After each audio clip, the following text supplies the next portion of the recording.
mañana. Prepárese porque usted está escuchando 97.7 Nueva Vida y un poco más adelante vamos a tener a un paso de comedia chévere, familiar, con Criollo, el payaso Criollo. Así que usted no se lo puede perder. Eso y mucho más. Y bueno, luego de anunciar que tenemos a Criollo, entonces de lo gracioso a lo serio, ¿verdad? Vamos con nuestro amigo Magdiel Narváez en una edición especial, porque hoy hay algo diferente hoy. Así mismo. ¿Verdad? Seguro. Qué bueno, qué bueno. El tema esta mañanita, ¿qué es la iglesia? Hemos escuchado en infinidad de ocasiones ahora con esto de la iglesia digital. No, si la iglesia soy yo. No, si la iglesia soy yo. No, si la iglesia soy yo. Y ha venido como a hacer la contraparte de ¿y por qué hay que abrir las iglesias? ¿Y cuál es la importancia de abrir los templos? Entonces, esa dinámica entre yo soy iglesia y me estoy ganando el mundo a través de las redes versus ¿qué sentido tiene que abramos el templo ahora? Surge el tema, pues vamos a hablar qué es iglesia. Okay. Invitamos a Magdiel Narváez a contestar esa pregunta. Buenos días, Magdiel. Buenos días, muchachos, buenos días. Bendiciones. Bendiciones a ustedes y a todos los que nos están sintonizando en esta hora. El tema es pertinente y es relevante. Y vamos a empezar hablando de un disclosure. Vamos a hacer un disclaimer aquí en la mañana de hoy. Lo que vamos a hablar nosotros en este segmento, nadie, por favor, nadie lo interprete como que Nueva Vida, Magdiel Narváez, están hablando para desafiar las órdenes ejecutivas del gobierno. Porque el martes pasado hice un comentario y alguien salió al paso. Eso no es lo que está en la poltrona de nuestra discusión. De hecho, lo que vamos a hablar hoy es más vital que eso, porque es la vida y la esencia de la iglesia. Entonces, la pregunta de qué es la iglesia, nosotros tenemos que siempre buscar la manera de definir los conceptos. Y iglesia viene la palabra griega eclesia, que significa asamblea, reunión de grupo. Ya de entrada te estamos diciendo que es gente reunida en un fin común, que no es un individuo, que son muchos individuos en una misma reunión. Entonces, ¿por qué se le dio el concepto eclesia a esa reunión de los que creyeron que Jesús era el Mesías, que había resucitado y que regresaba? ¿Por qué se le dio ese concepto? Porque ese concepto va de la mano con el concepto de la doctrina paulina de que la eclesia es el cuerpo de Cristo. Entonces, al ser el cuerpo de Cristo, una mano no puede ir por Pekín y otra mano estar en Estados Unidos, porque estaríamos desmembrando el cuerpo. Entonces la gente dice, no, pero es que el cuerpo está unido por el espíritu. El cuerpo está unido por el espíritu, pero el funcionamiento está en la unidad, no en el individualismo. Entonces, ¿qué ha pasado? Que hemos entrado en estas dinámicas. La realidad es que el COVID-19 no es el que ha traído este problema. Este problema empezó cuando empezó el siglo XXI.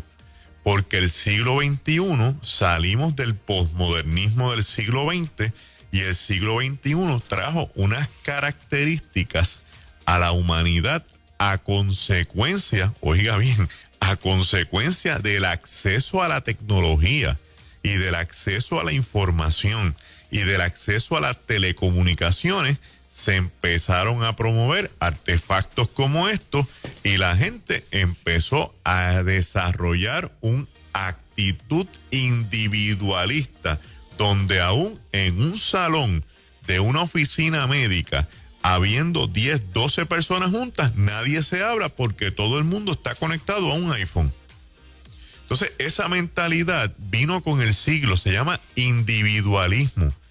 Trajo también otra que se llama relativismo, donde entonces todo es relativo y todo depende de cómo usted lo entiende y cómo yo lo vea, y no llegamos a nada porque el relativismo es el arma mortal contra el fundamentalismo. porque yo tengo un fundamento y tú puedes unirte a mi fundamento, pero si tenemos un elemento de relatividad, tú piensas lo que tú quieras, yo pienso lo que tú quieras, y se acabó la unidad. Entonces tenemos enemigos reales de elementos socioculturales, de supuesto progreso, de desarrollos tecnológicos que vinieron atacando a la iglesia fuertemente.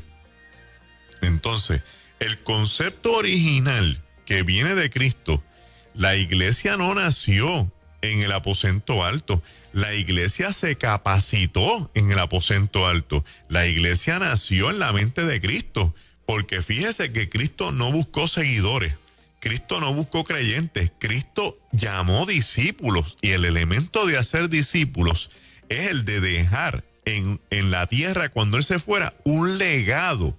Entonces, si va a dejar un legado, ese legado se convirtió en la iglesia.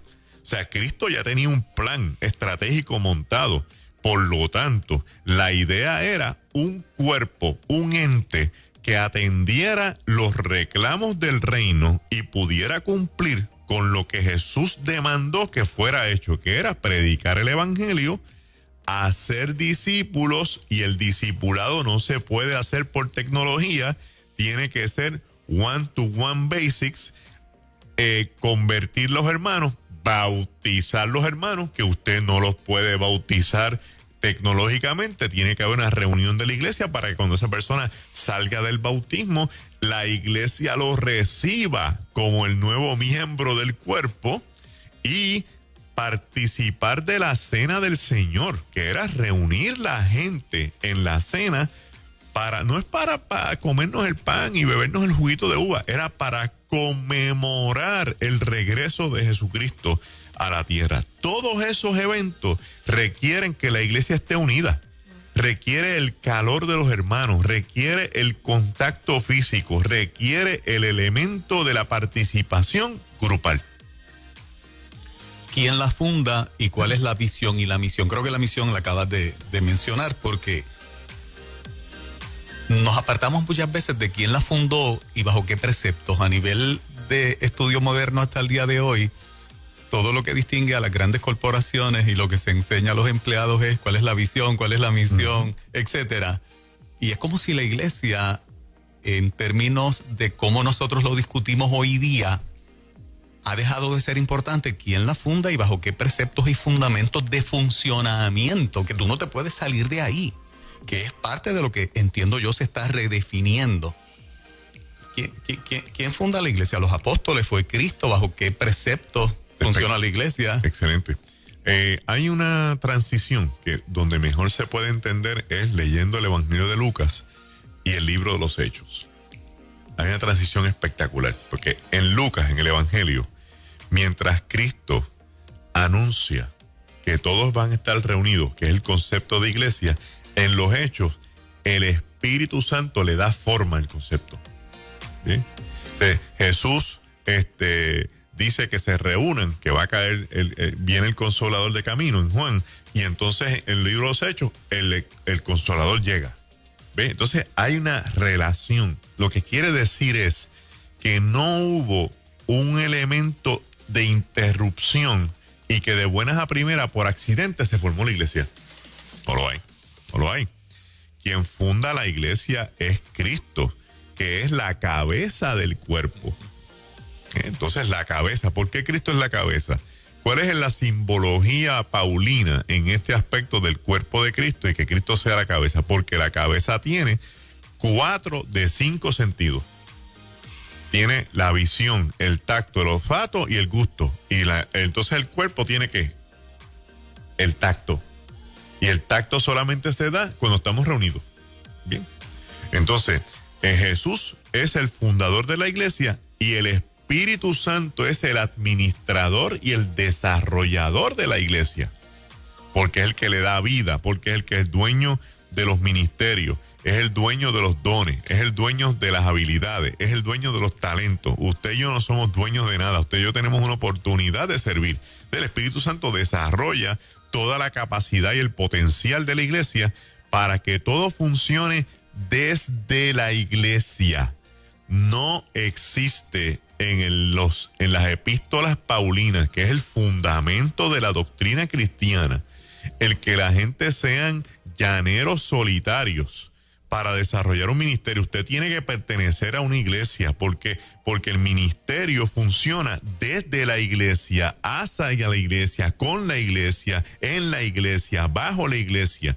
Entonces la iglesia es la que le da formación a los nuevos creyentes para que los nuevos creyentes sean parte de este movimiento que se llama iglesia, que va a desarrollar una visión y una misión. Una visión, a anunciarle al mundo que el amor de Dios es incondicional y alcanza a todo ser humano que quiera creer en él, alcanzando salvación y vida eterna. Esa es la visión de la iglesia. Las almas que se pierden.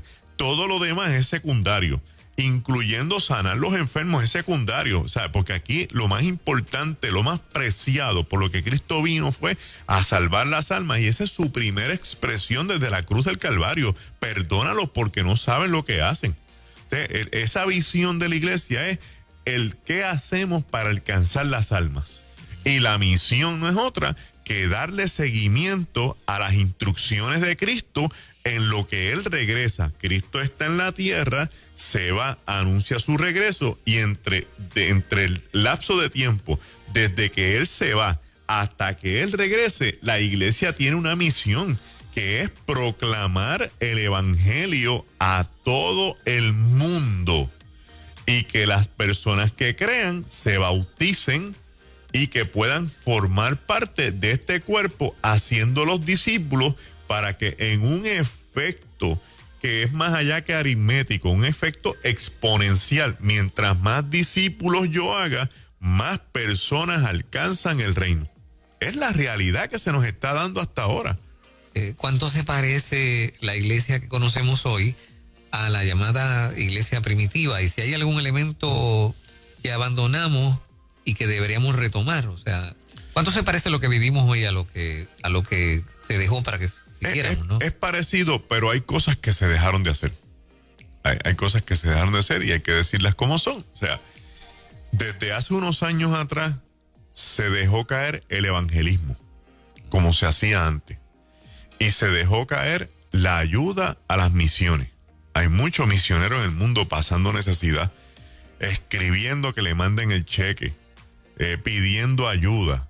Entonces, se nos olvidó todo, porque me da mucha lástima decirlo, ¿verdad? Pero la realidad es que empezamos a desarrollar una cantidad de ministerios en las iglesias que dan un servicio espectacular, pero no hacen discípulos, no traen almas.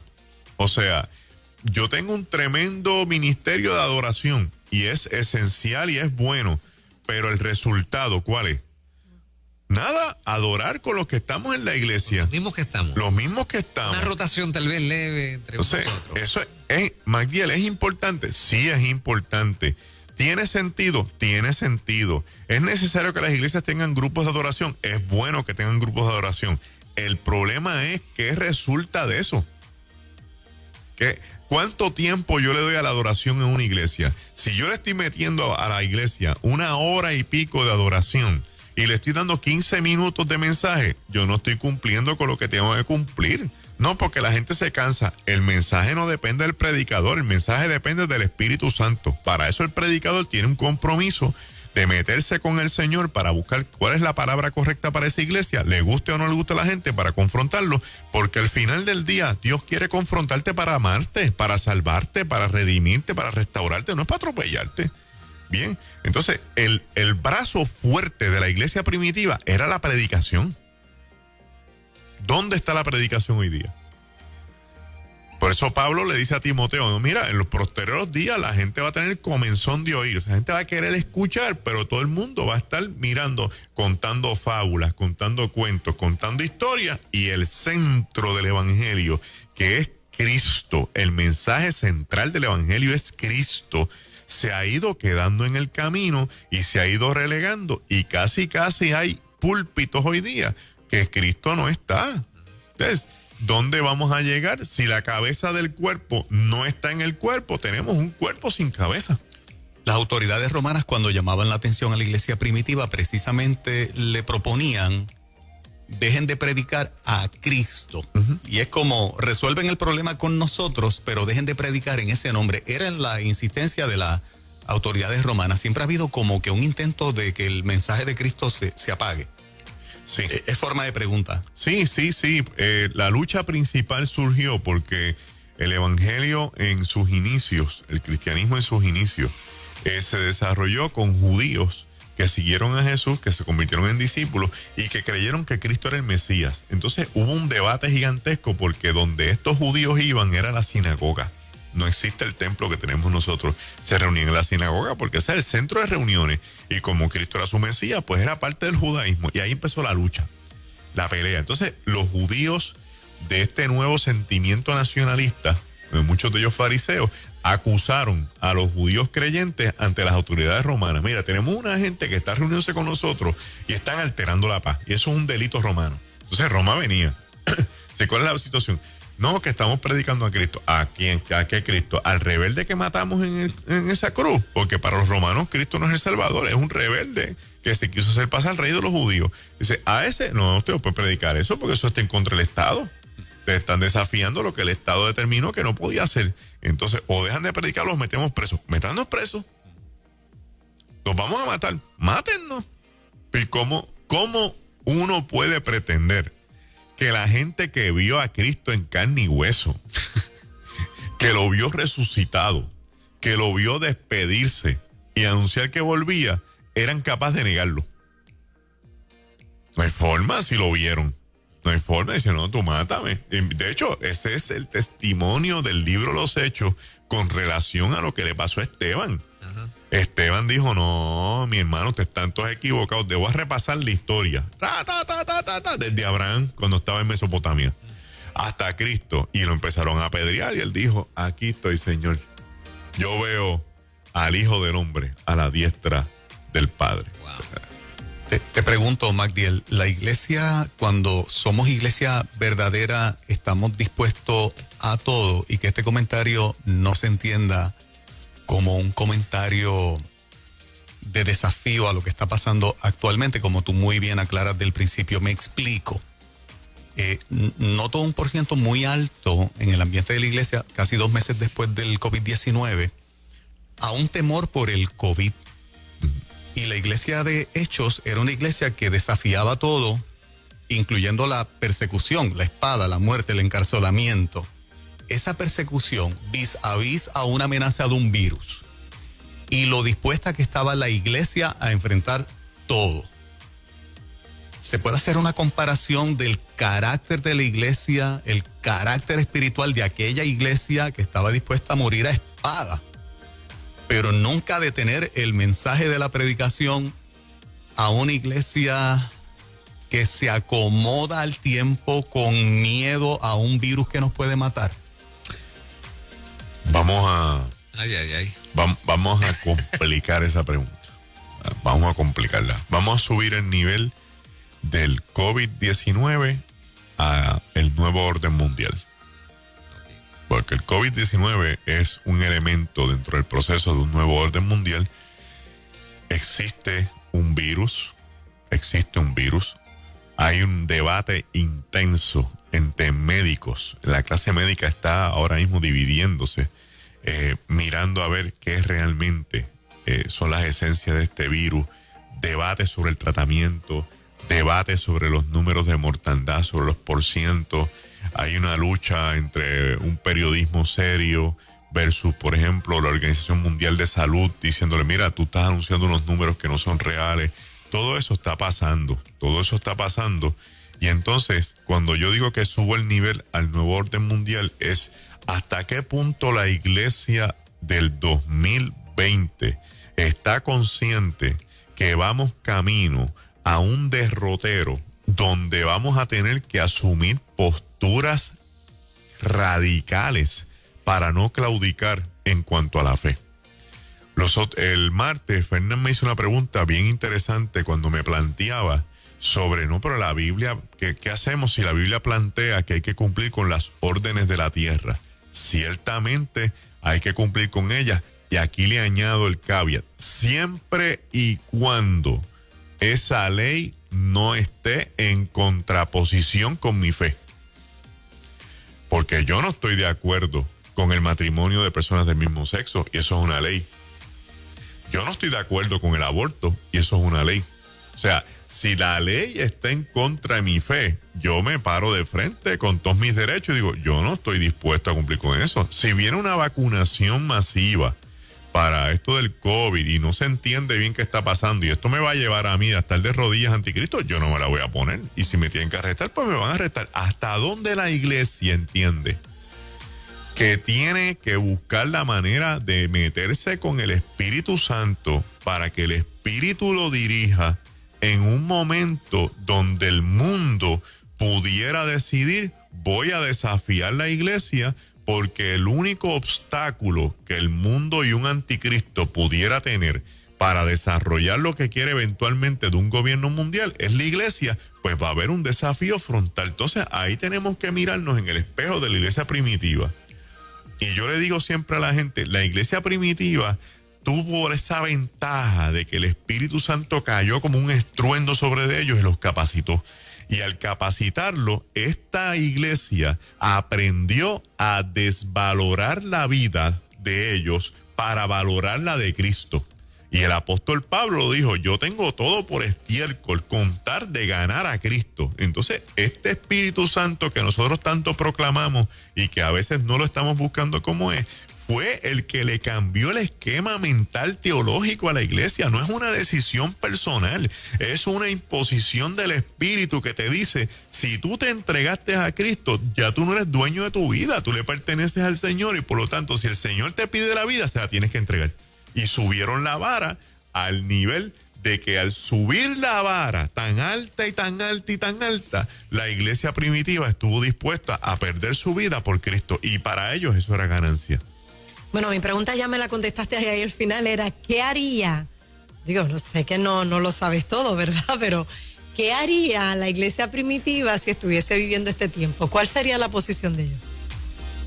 Lo que acabo de decir, buscar la presencia del Espíritu Santo para dirigirse, y si el Espíritu los llevaba a una confrontación con el Estado, lo iban a hacer, porque no era una decisión personal. O sea, no es que nosotros vamos a hacer un concilio y a llamar a todas las iglesias, vamos a desafiar al gobierno, no es eso, eso no está.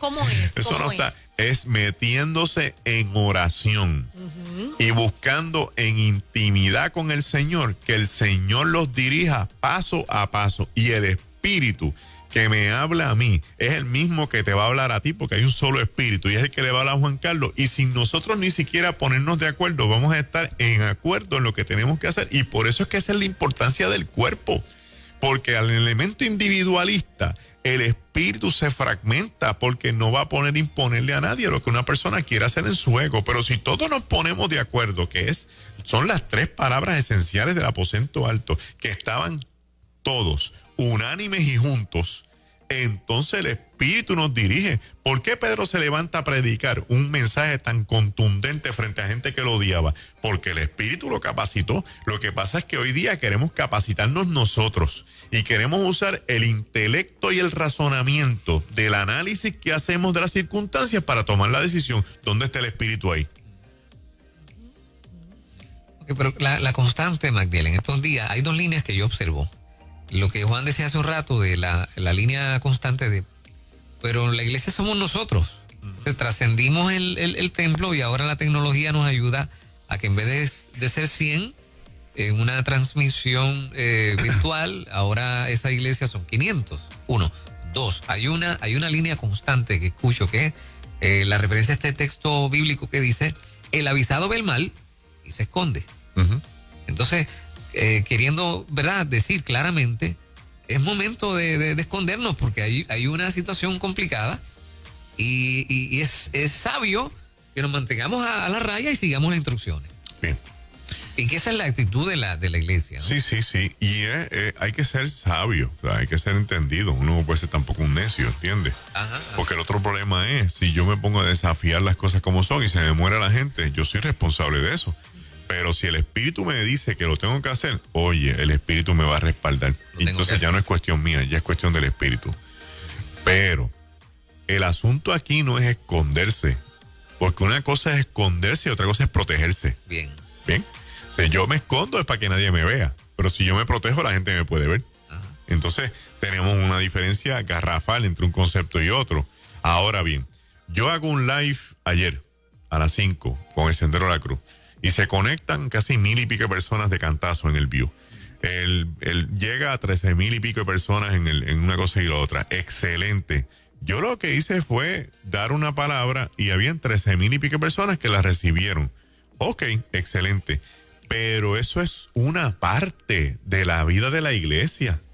No son ovejas. No son ovejas. Son personas alcanzadas, pero no son ovejas. La iglesia pastorea ovejas. Exacto. Los pastores pastorean ovejas. Eso es correcto. Y se tienen cerca. Exactamente, porque los rebaños, tú no has visto un rebaño de ovejas, ese es el otro concepto de la iglesia, un rebaño de ovejas. Tú no has visto las ovejas todas regadas por todos lados, todas están todas juntas. Eso es así. Porque se dan calor, porque la oveja pierde mucho la dirección si está sola, porque si oyen el enemigo juntas pueden protegerse. De hecho, la gente desconoce que el lobo no está a la distancia y viene de cantazo y se lleva una oveja. El lobo camina al lado del rebaño. Por eso es que ponen perros, para que el lobo no esté. Entonces el lobo camina porque el lobo está estudiando cuál es la oveja más débil para agarrarla. Y se le hace más fácil. Entonces la realidad es la siguiente. La vida de la iglesia se maneja prácticamente en dos brazos. El brazo que estamos viendo ahora con el COVID-19, que es de dar un mensaje cibernético, de hacer algo tecnológico, de alcanzar la gente de una forma u otra, que ciertamente se alcanza mucha otra gente, pero entonces la otra parte se quedó en el aire. ¿Qué hago con la gente que alcancé? ¿Dónde los voy a discipular? ¿Dónde los voy a bautizar? ¿Cómo les voy a enseñar lo que es la Santa Cena? O sea, en algún momento el camino. Porque esa es la misión de la iglesia. Porque esa es la misión de la iglesia. ¿Y dónde quedaron los que no tienen ese acceso? ¿Y dónde quedan los que no tienen acceso? Que ya eran parte de esa iglesia. Correcto. ¿Dónde queda la imposición de mano? Ajá, wow. ¿Por qué? Y vamos a explicar el asunto de la imposición de manos. ¿Por qué se habla de la imposición de manos en el texto bíblico? Porque la mayoría de los enfermos en el tiempo de Jesús estaba prohibido ponerle las manos porque la gente se contaminaba conforme a la ley judía, que todavía está vigente para los judíos. O sea, tú no le puedes poner la mano a un leproso en el tiempo de Cristo porque te mandan a los rituales de purificación. Pero el texto dice que le pongamos las manos a los enfermos. Porque el elemento del contacto, una de las cosas más descomunales que recibe de impacto un enfermo es el aislamiento. El aislamiento es algo bien terrible. Ahora estamos en estos procesos de obediencia de órdenes ejecutivas, pero yo quiero que usted sepa que el aislamiento deteriora la capacidad emocional de los seres humanos porque el ser humano Dios lo hizo para que fuera gregario. De hecho, Dios le da la palabra a Adán y a Eva, se tienen que poblar la tierra, porque poblar la tierra para que no estén solos. A Adán cuando está solo, Dios le dice, este hombre no es bueno que esté solo, déjame hacerle compañía. O sea, hay tantos versos bíblicos que van dirigidos al elemento del contacto, del grupal, del gremio, donde 2 o 3 estén reunidos en mi nombre, allí yo estoy. No donde esté uno solo, es donde 2 o 3 estén reunidos. Y no tiene que ser la familia, puede ser con el vecino, con el otro, los amigos. Entonces, cuando estamos mirando esto y nos mandan a aislarnos, el aislamiento te deprime, el aislamiento te sofoca, el aislamiento te baja las defensas inmunológicas porque tú necesitas estar en contacto afuera para que tu cuerpo desarrolle anticuerpos. El aislamiento es lo mejor para que un gobierno monte lo que quiera montar, como las antenas 5G, mientras la gente esté en su casa, que eventualmente nos van a zancochar de una forma u otra, porque eso viene de camino. Eso es así. Y entonces, la iglesia es la antítesis de eso. No aislamiento. La iglesia es, no, reúnete. Que no tengan por costumbre como otros que no se congregan, dice el apóstol Pablo. Esto está en la Biblia. O sea, lo que yo estoy diciendo aquí no es que salgamos ahora en una marcha, vamos a la iglesia a congregarnos. Yo estoy diciendo eso. Yo lo que estoy diciendo es, no baje la guardia. No se acostumbre al cojín de su sofá. No piense que la iglesia va a cambiar del elemento físico al elemento tecnológico. Nosotros tenemos que regresar al templo. En algún momento del camino tenemos que regresar al templo. Yo he escuchado cosas lindas de gente. Cuando volvamos al templo nos vamos a apretar y nos vamos a abrazar. porque así era que nos saludamos. Pablo decía, y se despide con un ósculo santo. Eso es un beso en la mejilla, eso no es un beso virtual. Bien. Magdiel, ¿no están utilizando fuera de contexto ese verso, como bien decía Fernán, el avisado ve el mal y huye? Sí. Para mí está fuera de contexto porque yo puedo decir el avisado ve el mal y huye con lo que está pasando. Sí. Porque creo que nos están llevando sin darnos cuenta a algo que ya está establecido y que está programado. Yo puedo utilizarlo en ese sentido, el verso. Sí, y el texto está dirigido a cuando estos son proverbios, cuando hay conceptos de guerra o de invasiones. Entonces hay un profeta que se levanta y dice, si ustedes no se humillan, viene un ejército a destruirlo. Entonces dice, el avisado, porque ya Dios le avisó con una profecía, ve el mal y ve lo que Dios le profetizó y dice, vámonos, porque es un aviso de Dios para salvarnos. ¿Ven? Ese es el concepto, ese es el contexto de ese texto. Nosotros aquí ahora mismo, nosotros estamos en el... Gigi Ávila anunció que Cristo venía. Gigi Ávila dijo que Cristo venía antes de que su mamá se muriera. Su mamá se murió y Cristo no vino. Gigi dijo que Cristo venía y que él lo pensaba ver. Cristo no vino y Gigi se murió. ¿Queda Gigi mal haber dicho esas cosas? No. ¿Queda Gille como un falso profeta, un hombre? No, es un santo de Dios. Ay, ¿cómo entonces vamos a justificar? Bueno, porque el que cree en el regreso inminente de Cristo lo anuncia todos los días. Y si no viene, pues no me tocó a mí, le va a tocar a la generación que venga después. Entonces, esa generación está más cerca. O sea, si Cristo no vino en el tiempo de Gille lo anunció, yo estoy más cerca, nosotros estamos más cerca de ese regreso. Entonces, ¿a qué llego? ¿Por qué traigo esto? Lo traigo porque quiere decir que en la estructura del contexto social que nos va a tocar vivir va a ser más crudo, va a ser más desafiante. Esto no va a venir en una vida normal como la que teníamos. Vamos a volver a algunas cosas normales, pero va a haber unas luchas campales con los derechos, con las libertades, con los gobiernos, con los próximos eventos que vengan de camino. Se anuncia una lluvia de meteoritos para entre mayo y junio. O sea, nosotros vamos a enfrentarnos a cosas que si usted las busca en la Biblia las va a encontrar. Entonces tenemos gente dentro del mismo cuerpo de Cristo diciendo, no, es que esas cosas ya pasaron, Magdiel, tú eres un irresponsable, tú no puedes decir esas cosas porque eso ya se cumplió, se cumplió y se va a cumplir de nuevo. Entonces, ¿en qué regreso tú estás esperando? Y con eso en mente, lo que quiero traerle a colación es, si el Estado, y el Estado no es el gobierno del Estado de la Sociedad de Puerto Rico, el Estado como el gobierno mundial, piensa que la iglesia es un escollo en el camino para todo lo que se quiera hacer, la única forma de nosotros prevalecer es buscando el Espíritu Santo y uniéndonos como cuerpo.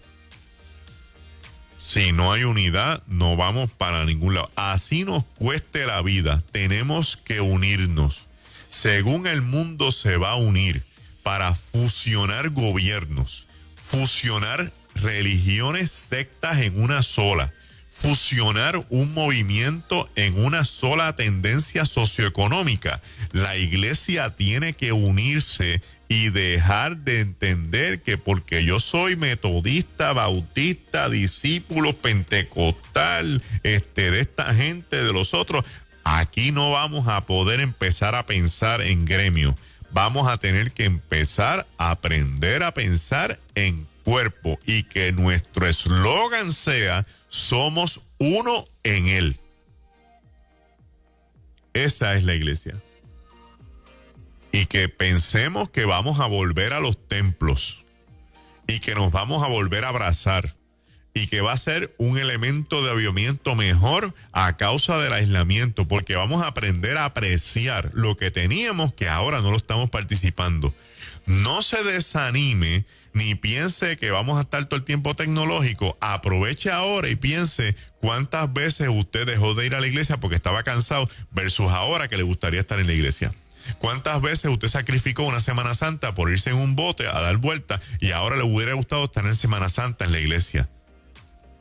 Porque vienen tiempos más duros. Entonces la iglesia se va a hacer pertinente, se va a hacer relevante a nuestros tiempos y vamos a querer volver al templo, a que hayan vigilias, a que hayan cultos de oración, ayunos congregacionales, a que unjan a media humanidad. ¿Por qué? Porque en momentos de crisis la iglesia es el elemento esencial para la vida de la gente. Estamos en esta insistencia de Nueva Vida 97.7 porque me parece que esta crisis que hace más de 100 años nunca se había vivido, me refiero a una pandemia, está sacando a relucir sin duda parte de nuestro carácter. Amén. A lo que estamos dispuestos, hasta dónde estamos dispuestos. Y estoy pensando, Magdiel, en una frase que utilicé ayer, porque estamos pensando en el COVID-19, ya están anunciando una segunda oleada. Sí. Entonces, si nosotros dejamos que el Estado sea nuestro pastor porque nada nos faltará y la nueva oleada es en el verano, vamos a tener una iglesia detenida, solamente activa por las redes, hasta los que manejan las redes le dé la gana. Porque hace un mes y pico a nosotros nos borraron todos los videos y a Sendero le borraron todos los videos. A mí también. O sea, estamos tan frágiles, celebramos los medios digitales para mantenernos conectados, pero somos tan frágiles y nos olvidamos que son empresas privadas con un dueño que cuando digan, únteme el botón y apágalos. Entonces, ¿cómo nos vamos a ver y cómo nos vamos a conectar si no pensamos en que cualquier virus o situación nos va a mantener encerrados en la casa?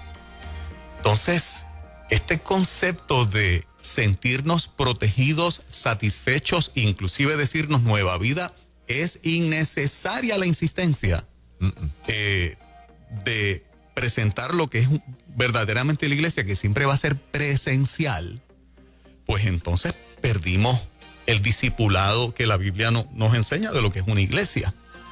Y por eso tenemos este tema contigo esta mañana, Magdiel, y te agradezco todo lo que estás diciendo, porque de lo contrario estamos como anestesiados, complacidos, nos sentimos perfectamente protegidos en nuestros hogares, e inclusive gran parte del liderato, por lo que yo percibo, esta es mi opinión, complacidos de seguir indefinidamente. La palabra que a mí me ocupa es indefinidamente. Yo creo que fue prudente hacerlo como lo hemos hecho. Llevamos casi 2 meses, pero ¿cuánto tiempo más? Se sostiene la iglesia, olvídate de los diezmos y las ofrendas, se sostiene la iglesia indefinidamente, se sostienen los cristianos y el concepto de iglesia indefinidamente encerrados en las casas. Es la pregunta. Sí, es una pregunta esencial y de hecho en este momento la iglesia tiene que repensar su misión con relación a aquellas ovejas fieles que hoy están pasando alta necesidad y que hay que mover las arcas de la iglesia. Sí. Hay que mover las arcas de la iglesia. Mucho viejito solo, sí.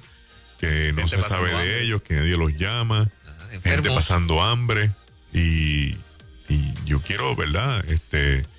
Darle una recomendación a la gobernadora Wanda Vázquez con todo el amor del mundo, en su task force económico incluya a un representante de la iglesia en Puerto Rico, porque usted no va a poder saber las necesidades de la iglesia si no tiene un representante de la iglesia. Porque la gente que pueda tener allí le podrá decir algo, pero para poder tener el grip completo de lo que representa la iglesia en este país, que son muchos, gobernadora, tenga allí alguien, una voz, la que usted quiera, un presidente concilio, alguien que usted tenga allí presente, que usted le pueda decir, presidente, ¿qué usted cree de esto? Y que ese presidente concilio pueda consultar a los demás, a quien sea. Pero si usted no tiene una voz que represente el cuerpo de la iglesia, no va a poder saber dónde estamos nosotros y no nos va a poder ayudar. ¿Le ves riesgo en que se mantenga por mucho tiempo esta actitud, yo le llamo pasiva, silente, de la iglesia, donde ya otros grupos han hecho sus reclamos, los empresarios, como dijimos, ¿verdad? Los economistas, el sector salubrista, que es el más que pide esa prudencia para que nada vuelva a la normalidad? Hace falta que la iglesia del Señor empiece a ocupar un espacio también público, porque me parece que el único medio que sigue hablando de esto y del concepto de iglesia y cuál es su función, cuál es su diseño, por qué finalmente tenemos que terminar en algún momento reuniéndonos, somos nosotros. ¿Cómo tú lo ves? Yo creo que sí, que hay que hacer un tipo de reclamo. Hace falta una información más certera sobre lo que está pasando para ver dónde uno está ubicado. Y el mayor problema que hay es cuál es la verdad. Entonces yo necesito saber cuál es la verdad de Puerto Rico para hacer un reclamo de que la iglesia le gustaría reunirse, necesita reunirse, y que reunidos como iglesia podemos hacer más que aislados. Dicho sea de paso, en este tipo de crisis que estamos viviendo. Ahora bien, aquí el problema se circunscribe en que en Puerto Rico hay una tendencia cultural a que hay que estar escuchando las opiniones de todo el mundo. Entonces, si tú dices, la iglesia debería volverse a reunir, pues va a haber pastores que por su preocupación dicen, no, yo no me quiero reunir. Y otros dicen, mira, yo tengo una población bien mayor en mi iglesia, yo no los quiero poner en riesgo. Y esas cosas son serias y son responsables.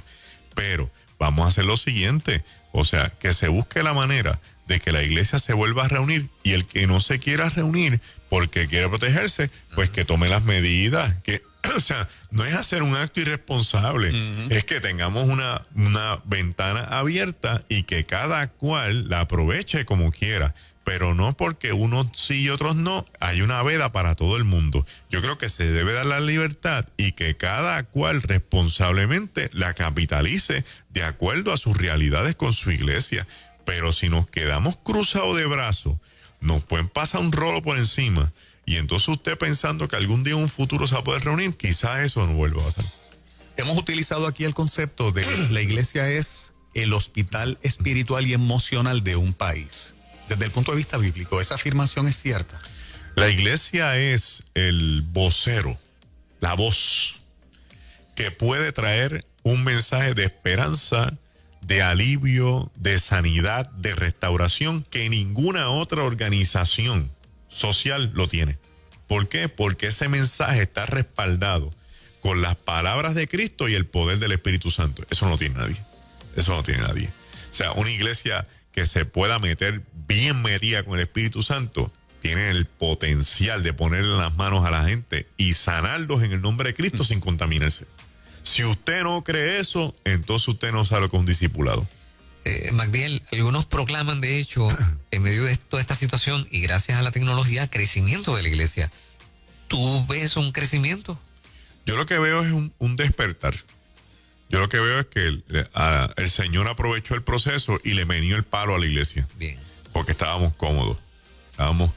Estábamos como, la iglesia era como yo digo, un restaurante all you can eat. Tú ibas y te comías todo lo que tú querías para ti. Pero entonces no nos llevábamos un leftover para alguien afuera.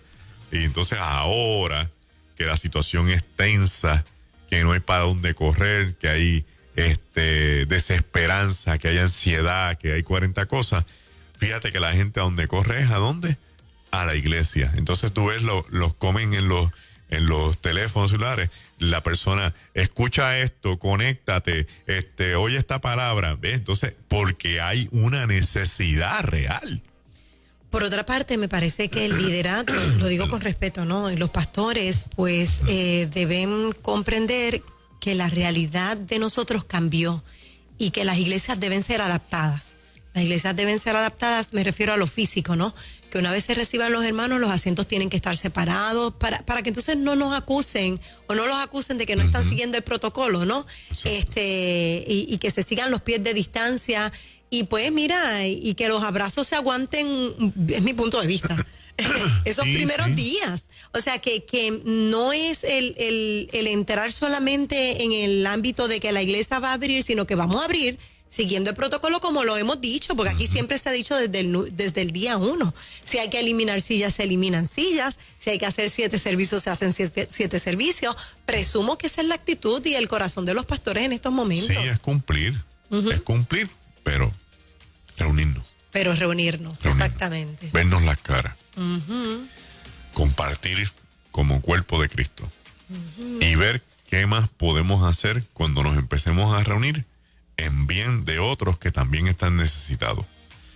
Porque no es lo mismo la comunicación telefónica que la comunicación personal.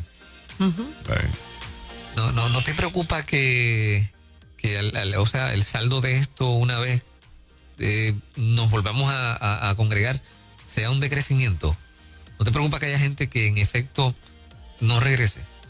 Va a haber gente que no va a regresar. Okay. Porque la iglesia tiene 3 tipos de personas. Tiene seguidores, que son las personas que le gusta la iglesia, pero no se comprometen.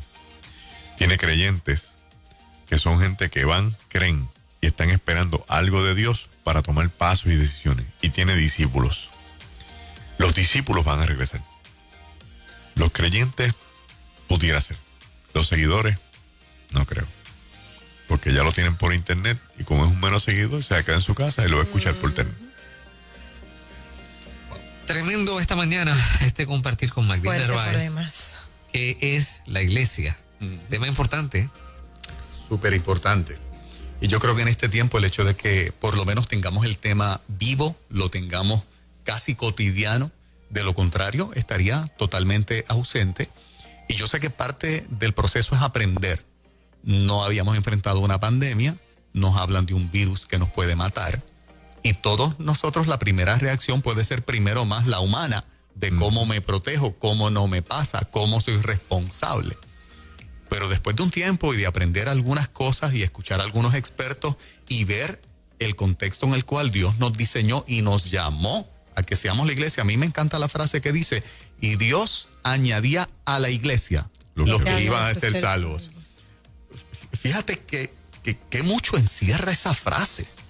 Demasiado, ¿verdad? No. En Hechos 6 dice que los griegos se quejaron de que las viudas y los huérfanos estaban desatendidos por los apóstoles y eso hirió a los apóstoles. Entonces los apóstoles, dice el texto, y los apóstoles reunieron a la multitud de los discípulos.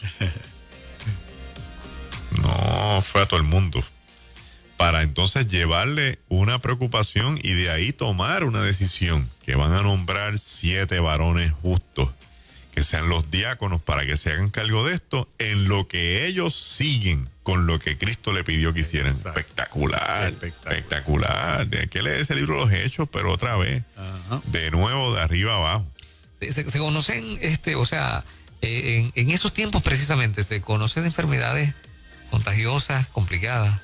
Las enfermedades contagiosas más grandes del tiempo de Jesús y de los discípulos era la lepra y las enfermedades de los fluidos del cuerpo. El acné, seborrea, la psoriasis, la mujer del flujo de sangre. Esas enfermedades eran bastante conocidas. Pero la lepra era horrible. La lepra horrible porque la lepra, la persona se le caían Lo los cantos del marginaban cuerpo y los echaban en un lugar llamado la Genema, que es el Valle de los Leprosos, para que estuvieran todos juntos allí. Eso sale a relucir en la película Ben-Hur. Y entonces el problema del leproso es que se le va pudriendo la piel y se te puede caer los dedos, te cae la mano, ¿sabes? Se va a caer la oreja, las extremidades se caen.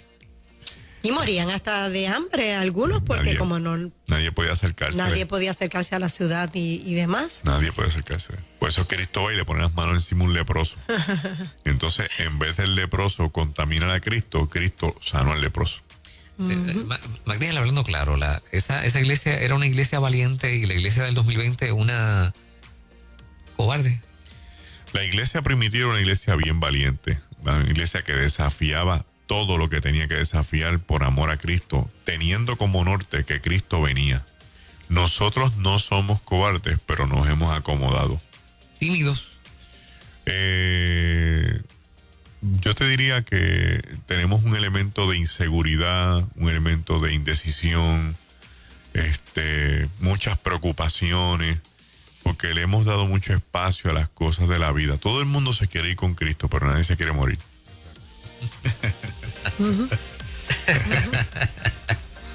Bueno, excelente, como siempre, con Magdalena Narváez, compartir. Y esta edición ha sido muy, muy intensa, muy especial y muy importante. Así es. Excelente, Sí, definitivamente. ya con esto dejamos la palabra clara y la gente tiene que pensar y repensar y pensar el concepto de la iglesia, que no se puede amilanar ni acostumbrarse a lo que se le está permitiendo en este momento. Esa no es la iglesia. A mí me parece que ahora más que nunca, yo crecí escuchando el corito, mirad cuán bueno y cuán delicioso es habitar los hermanos juntos en armonía, porque allí envía Jehová bendición y vida eterna. Salmo 133. Salmo 133. La cantidad de versos que hay en la Biblia sobre la relación personal de lo que es el cuerpo de Cristo supera cualquier elemento de aislamiento. Yes. Magdalena Narváez. Curiosamente me pregunto, ¿habrá gente que quiere que Nueva Vida esté fuera al aire? Sí, yo creo que unos cuantos. Sí. Siempre hay alguien. Y yo le digo a la gente que, mire, cuando usted nos escuche aquí, antes de disparar de la baqueta, cójase un tiempito y busque información y documentese, porque nosotros no somos gente irresponsable. O sea, nosotros venimos aquí a tratar de decir la verdad, decirla con amor, tratar de o sea, la idea aquí no es contender, no es eso. Es más, yo quisiera que ustedes se sentaran en su casa y aparte de escuchar el gobierno de Puerto Rico, escuche a los médicos de España, los médicos de Argentina, escuche a Rachid Butar, escuche gente que tiene algo que decirle para que usted se pueda orientar mejor y tenga una mejor capacidad de elementos para emitir un juicio. Elgalileo.org. Eso es así. Ya el sábado próximo vamos a grabar nuestro próximo curso, especialmente el exégesis del libro de los Hechos. Estará disponible del domingo en adelante. Magdiel, gracias. A ustedes. Muchas bendiciones. Igual. 8:50, señoras y señores, esto es En Ruta Nueva Vida 97.